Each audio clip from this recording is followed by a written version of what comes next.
And we move on to Pakistan now, an exporter of terrorism in its neighborhood. The sanctuary of terror has now become a subject of the monster that it has created, nurtured, and sheltered over years. Wreaking havoc across Pakistan is the Tehreek-e-Taliban, or the TTP, also known as the Pakistani Taliban. This group was created by the ISI, and its purpose was to help the Afghan Taliban capture Kabul. And with that achieved, the Tehreek-e-Taliban is on its next mission. We have told you about this earlier. They want to take over Pakistan and turn it into a Talibani state. Last year, the TTP had warned Islamabad to brace itself for an offensive. And this year, the terror group has been executing it and is back in the headlines. In the last 2 days, Balochistan has been rocked by multiple attacks, killing at least 6 security personnel and injuring at least 17. The TTP has claimed responsibility for most of them. The capital of Balochistan, Quetta, has witnessed a spate of grenade attacks. Over a dozen people were injured, including 2 teenage girls. Grenades were hurled at police stations and police posts. IEDs went off close to security forces. There was gunfight reported in some parts between terrorists and the security forces. On the 25th of December, the TTP carried out 2 separate attacks in Balochistan, targeting Pakistani security personnel. The first one in Chaman and the second one in Turbat. 5 security personnel were killed, 1 injured.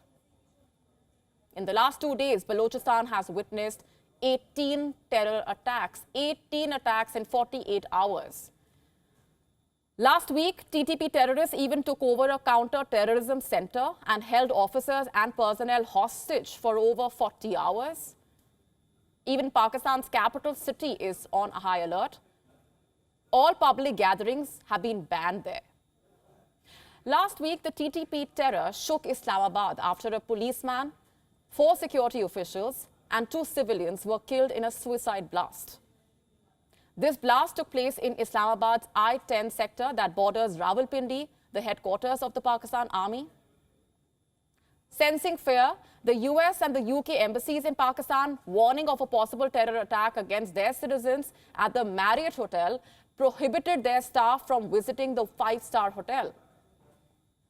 The US statement says, I'm quoting, the US government is aware of information that unknown individuals are possibly plotting to attack Americans at the Marriott Hotel in Islamabad sometime during the holidays.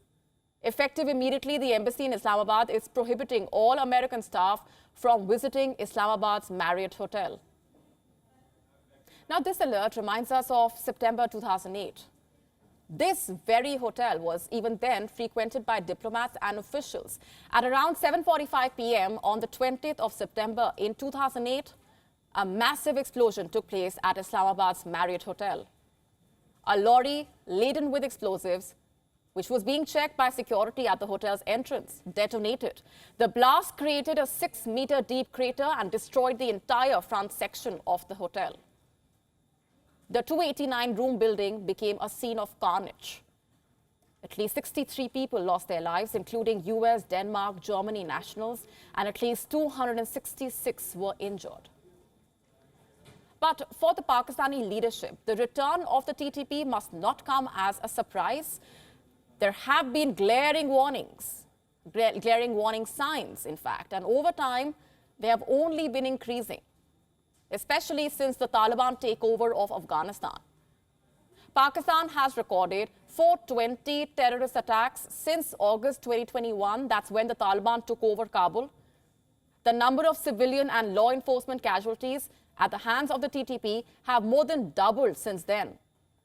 In the last 3 months alone, the TTP claimed responsibility for 141 attacks. The worst hit areas have been Khyber Pakhtunkhwa and Balochistan.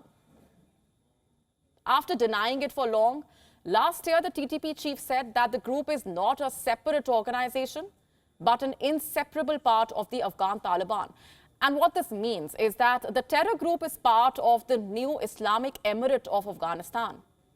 And with that, they have found a new life, perhaps even new weaponry for their old mission, which is to conduct defensive jihad against the Pakistani security forces, take on the Pakistani state completely, and to enforce the Sharia law in the country.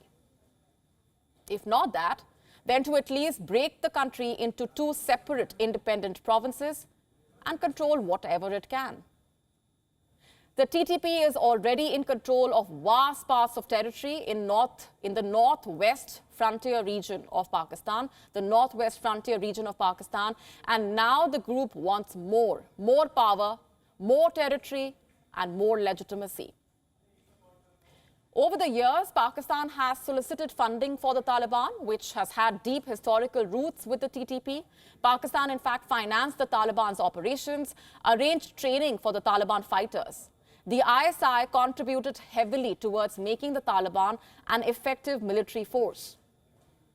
Pakistan's support to the Taliban was evident in 1993, when the newly elected Prime Minister Benazir Bhutto made a clear shift in the policies. Bhutto's Interior Minister, General Nasirullah Babar, created an Afghan trade development cell in the ministry. This was a facade. How exactly? It was promoted as a body to push trade, but in reality, it only pushed funds for the Taliban. A state-owned Pakistan Telecommunications Corporation set up a telephone network for the Taliban.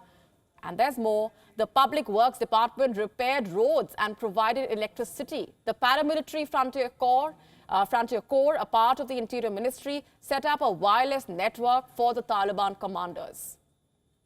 The Civil Aviation Authority repaired the Kandahar airport and the Taliban fighter jets.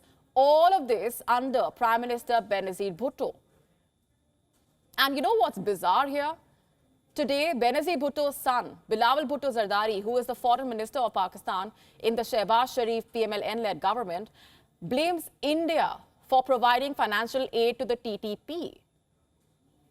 And while Pakistan may want to blame India or Afghanistan for the current state that it is in, the fact of the matter is Islamabad itself is to be blamed. Successive governments in Pakistan have neither shown the intent nor the effort to rein in terror. What they have done instead is that they have harbored, nurtured, and sheltered terrorism, and that is exactly what has come back to bite them. WION now available in your country. Download the app now. Get all the news on the move.